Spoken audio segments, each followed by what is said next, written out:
Good morning, everybody. We are here today to do a press release, the one-year anniversary of the Baby June investigation. On Friday, June 1st, 2018, an unidentified female infant was recovered oceanside at the Boynton Beach Inlet. Newborn was no more than 14 days old. Since this case has been under investigation, we've received a total of 22 tips from the public. Nothing has produced any further leads for us, and we have checked 700 newborns that were born in Palm Beach and Broward counties in the time frame that we suspect this baby was born in. We still need assistance from the public. The Palm Beach County Sheriff, Rick Bradshaw, has offered a $10,000 reward for information that leads to the parents in this investigation, and we are not currently receiving any additional tips, so we still do need information from the public. This detective right here is Detective Brian Hansen. He is the lead investigator on this case. If any information is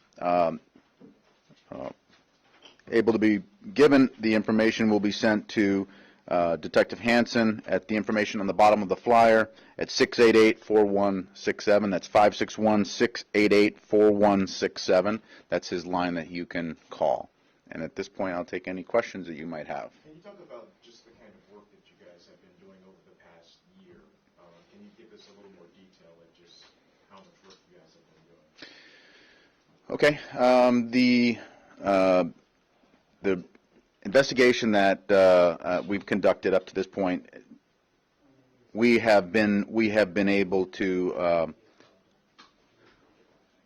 it's been difficult for us to really investigate without the information from the parents that we need. So we have checked 700 babies in hopes that we would identify a missing child, but we have not found any.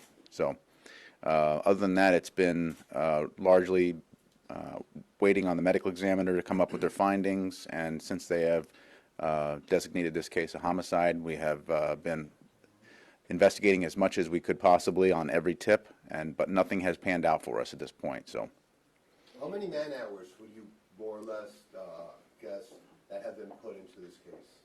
Oh boy, that would be tough to estimate, because there's so many people that were involved, multiple agencies.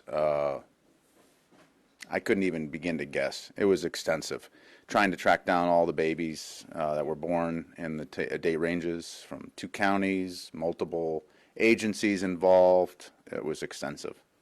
And the baby, if I'm not mistaken, was found with a little prick on its heel.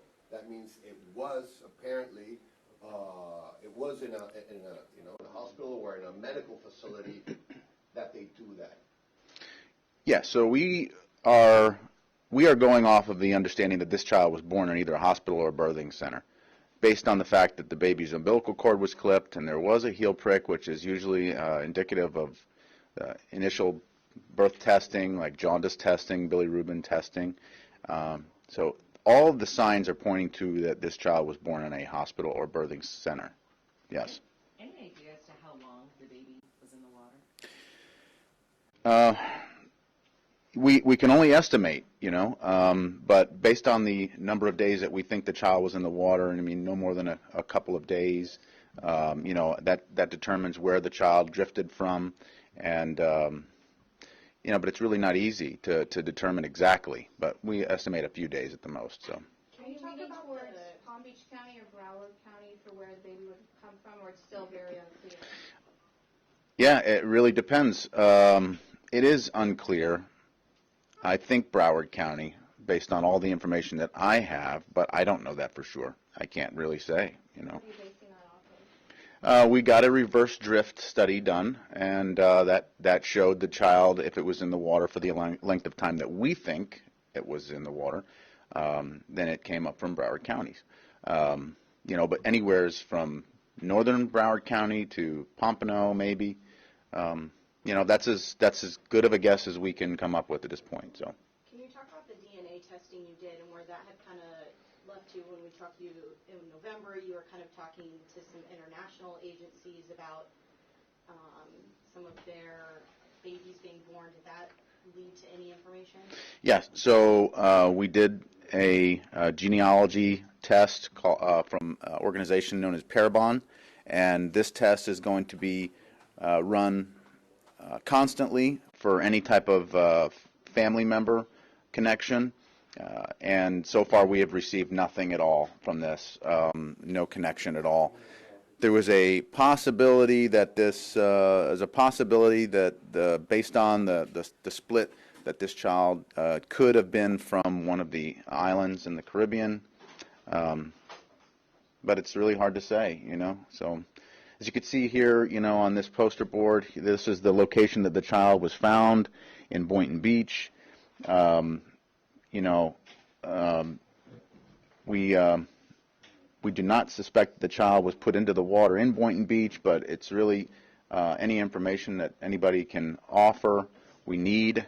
And at this point, really appreciate the media getting this information out there on this one-year anniversary, and hopefully we get some more information. As I said, the sheriff is offering a $10,000 reward, and this case is not over yet. We are still investigating, and we really hope that you guys will help us with this. And coming from the islands, is it a possibility that the baby was born in one of these islands and illegal immigrants trying to come to the U.S.?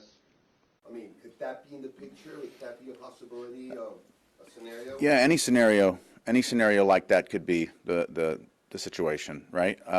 It doesn't seem like that's the most likely scenario based on the study that was given to us from the Coast Guard, but it's, you know, there's no guarantee.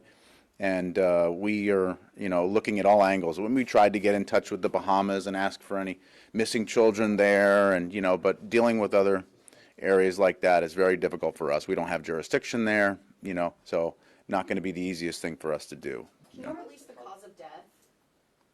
They ruled it homicide, and it's really because of the circumstances. Did she drown? Was there something else? Do we know? Yeah, you'd have to talk to the medical examiner about how they arrived at that. It's really difficult for me to explain because I'm not a doctor. So. If you find the parents, what kind of charges could they face? It depends, you know, on the situation. If there's an explainable set of circumstances, it could be anything. It could range anything from accidental to homicide. And when you went to the hospitals, what kind of information are you seeking from those hospitals? Well, I mean, we were looking at birthing records, any information that we could get, addresses. I mean, we got it from vital statistics. We got them from a number of sources. And, yeah, I mean, the hospitals were cooperative for the most part in giving us the records. But, yeah, we haven't found the mother's father yet. Mm-hmm. How much help was Parabon in this case? Well, at this point, they have not been, but we didn't expect it to be yet. We expect that hopefully someday the Parabon's testing will pay off, but at this point, we have not located any possible family member. Can you talk about this case emotionally, what this has been like for the past year, trying to get answers for this baby girl?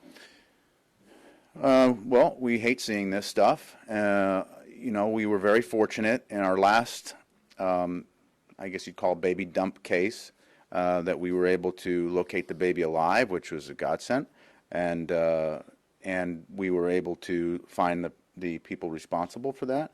But we're not getting lucky in this case here at this point. So we're hoping that we still have a future with information to be given, and that we will be able to make this case. Was the baby already dead?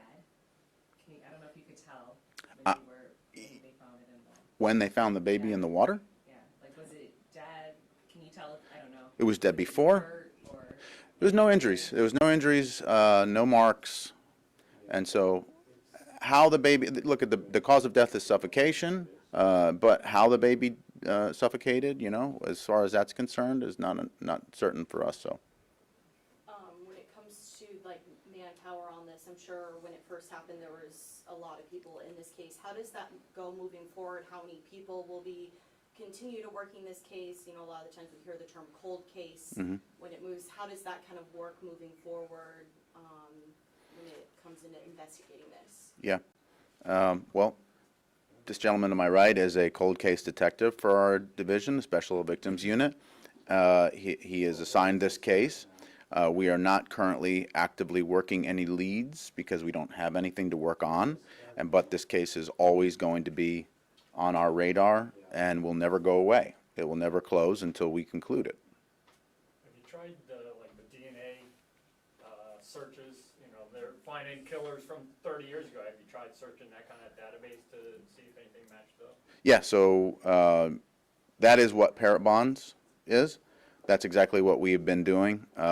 We have the DNA test, and it's in a system that's recurrently run, so that any connection to another family member who connects will then signal us that we have a family member in the system, and then we can start trying to track down that family member, even if it's a distant family member, to see how we can maybe find the parents.